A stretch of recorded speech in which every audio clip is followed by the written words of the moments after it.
The Unspoken Equation. How the engines of war forge the rivers of exile. Prologue. The mirror in the suitcase. Picture a suitcase. Not the sleek titanium-clad luggage of a diplomat flying to Davos.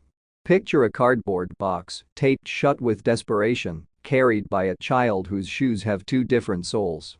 Inside that box is a geometry textbook, a photograph of a grandmother now under rubble, and a handful of soil from a land that no longer appears on any map labeled habitable. You, sitting in your climate-controlled living room, scrolling past a news alert about the migrant crisis, have been told a lie. The lie is that this is a problem of borders. The lie is that it is a problem of culture, or poverty, or climate alone. The politicians on your screen are baffled. The talking heads dance around the subject with the agility of tap dancers on a minefield. They never point out the obvious because doing so would require them to look into the mirror. The question to you, the audience. If you woke up tomorrow to the sound of your neighbor's house being vaporized by a missile financed by your taxes aimed at geopolitical stability, would you pack that suitcase? Or would you stay to ask for a permission slip from the very people who turned your street into gravel? The anatomy of a bafflement why politicians pretend the tap is broken. Imagine a plumber who refuses to turn off the main water valve, then charges you a fortune to mop the floor. That is the Western political establishment's stance on migration. The bafflement is a performance. When a prime minister stands at a podium and wrings their hands about irregular migration, they are omitting a single catastrophic variable: causality. In the social sciences, we teach children that every effect has a cause.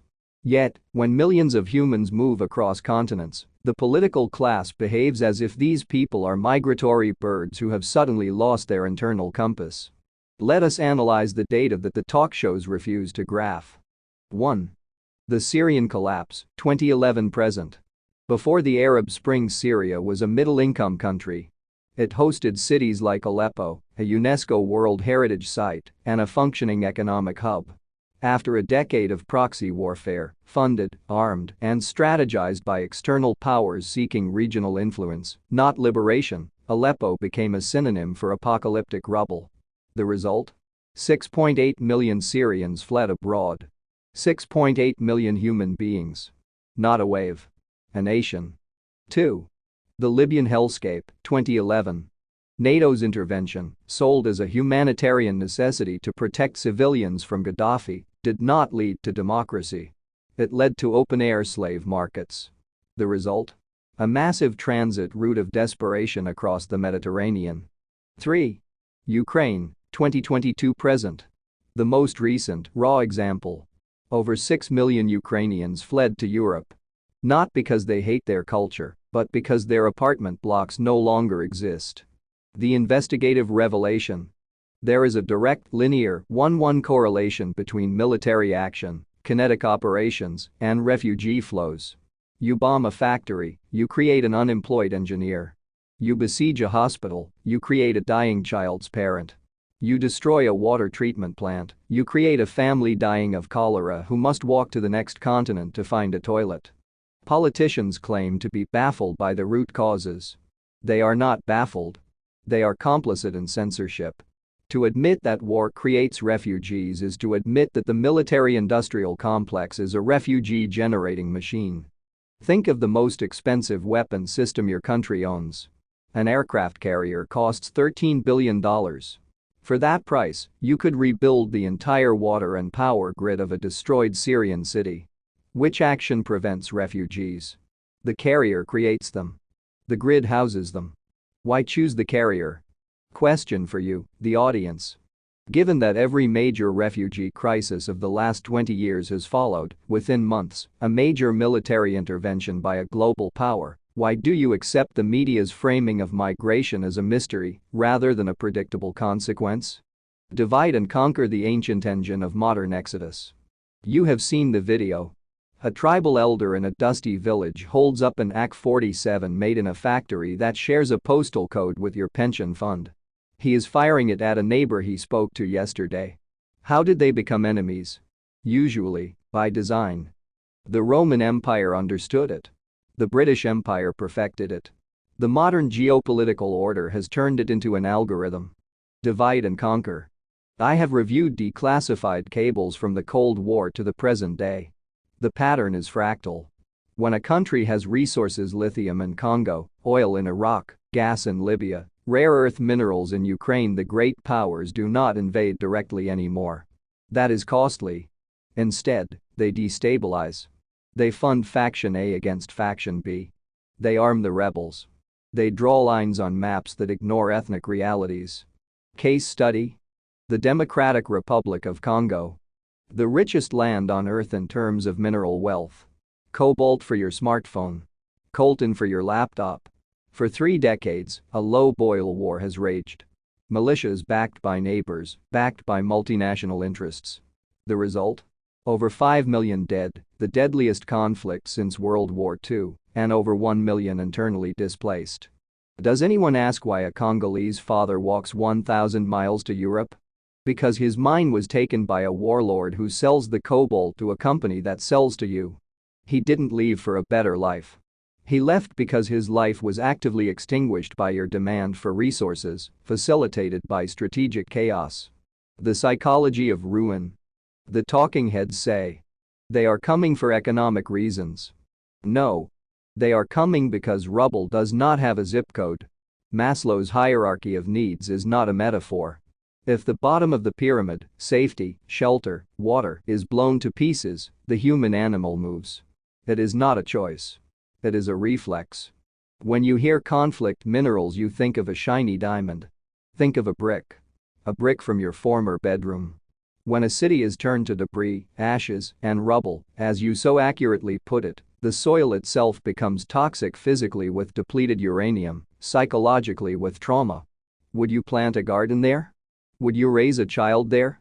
No? You run. The moral inversion. The West builds a luxury hotel in a war zone. Then, when the war zone collapses, the West builds a detention center for the survivors. We have outsourced the logic of the arsonist who becomes the firefighter, then bills the homeowner for the water damage. Question for you, the audience.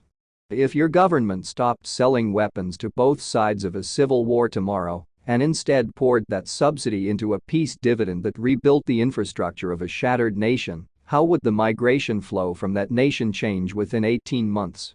Be specific. The hypocrisy of the host: we bombed it, now we don't want you. There is a specific psychological torture known only to the modern refugee. It is the asylum interview. The officer asks, "Why did you leave your country?" You answer, "Because you bombed it." The officer writes, "Claim of generalized violence. Insufficient grounds for fear of persecution." Let us dissect the legal gaslighting. The 1951 Refugee Convention defines a refugee as someone fleeing persecution. But what if the persecution is non-specific? What if the entire city is a crime scene? Current international law is decades behind the reality of total war and economic warfare. If a drone strike kills your father, that is specific. If sanctions, a form of slow war, starve your pharmacy of insulin, that is economic. If a blockade prevents you from fishing, that is a sovereign right. The humanitarian's dilemma. Who have sat in camps in Jordan, Za'atari, in Greece, Moria, in Mexico, Matamoros.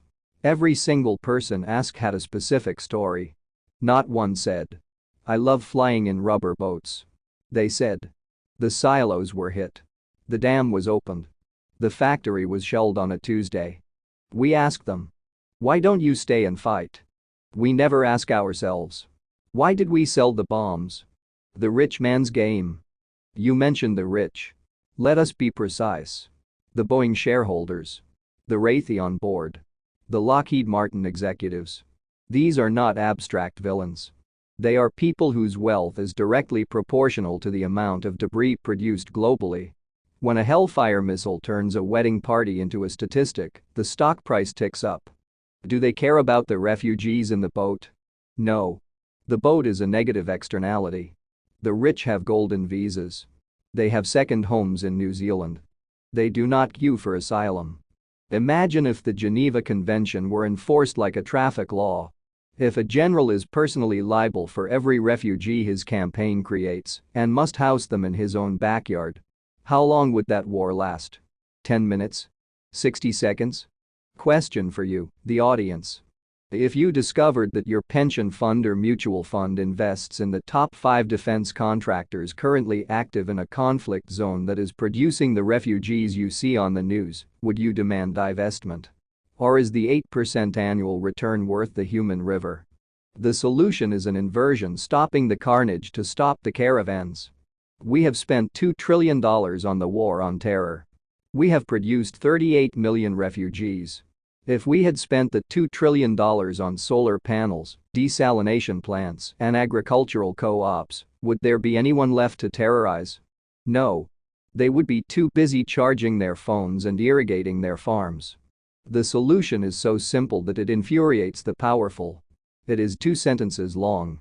Sentence 1. No foreign entanglements. George Washington, in his farewell address, warned that the passionate attachment of one nation to another leads to a variety of evils. He meant war. The modern interpretation. Do not send your young people to kill other young people over lithium, oil, or shipping lanes. Action. A 5-year moratorium on all offensive foreign military interventions. Defensive alliances only. No proxy wars. No regime change for democracy unless you are prepared to immediately rebuild every brick and pay every bereaved family a lifetime pension. Sentence 2. The Golden Rule, negative form. Confucius, Jesus, Hillel, and every functional moral code. What you do not wish to be done to you, do not do to others. You would not accept a foreign power flying a drone over your daughter's school. Do not fly one over theirs. You would not accept a blockade preventing your medicine. Do not impose one. You would not accept your house being turned into rubble. Do not turn theirs. The mathematical proof. Let us model it. Variable A. Number of external military actions, bombings, invasions, sanctions, arming of rebels in a region. Variable B. Number of immigrants refugees from that region. Correlation. A plus, 1 year lag equals B, X multiplier of 10,000. If we set A to 0. If there are no new weapons introduced. If there is a ceasefire enforced by humanitarian law, not military power. Then the push factor collapses. People do not leave their grandmothers, their fig trees, or their ancestral graves unless staying means death. Once you remove the death, you remove the exodus. The most radical statistic you will read today. In 2019, before the escalation of the Ukraine war, global forced displacement hit 79.5 million. In 2023, after 2 years of intense war, it hit 110 million. Every single major conflict added millions to that number. Every peace treaty in history has seen return migration start within weeks. The land calls them back. But you have to stop salting the earth first. Question for you, the audience. If a law were proposed that forced any politician who votes for a war to personally sponsor, house, and educate 5 refugee families from that war's impact zone, how do you think the vote tally would change? Would that law violate human rights or finally align consequence with cause? The empathic investigation that they are you. Do the empathy exercise. Close your eyes. I am not being spiritual. I am being neurological. Mirror neurons fire when you see pain. You are biologically wired not to want to step on a Lego. Now imagine a cluster bomb. Imagine your child stepping on that. The dehumanization of the migrant is the final stage of the war crime. First, we dehumanize the enemy, the Hajjus, the commies, the orcs. Then, we dehumanize the victim, the economic migrant, the queue jumper, the illegal. This allows us to feel righteous while causing ruin. The journalist's confession. I have interviewed a man from Raqqa. He was an engineer. He rebuilt his own water pump 3 times. The 4th time the drone hit, he didn't see the drone, only the blue flash. He was holding the pipe. He lost 3 fingers. He walked to Germany. He now washes dishes in a restaurant in Berlin. The owner of the restaurant drives an Audi. The Audi has chips made from Congo cobalt. The drone software was written in a suburb of Tel Aviv in Virginia. The man washing dishes is connected by a chain of debris to the man eating the schnitzel. There is no they.